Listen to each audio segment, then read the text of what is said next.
Hello everyone, today we will talk about how to fix or how to solve the problem of OMI app. You will click on settings and you will enter.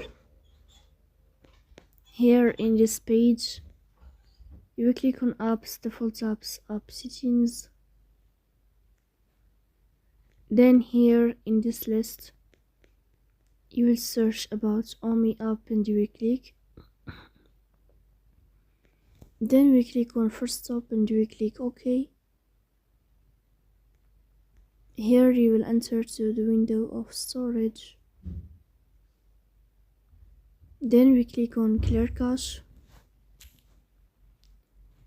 In the end, you will turn off your phone and you will restart your phone again to fix that problem. So that's all. Don't forget to support us by like and subscribe. See you next time and thank you for your watching and your attention.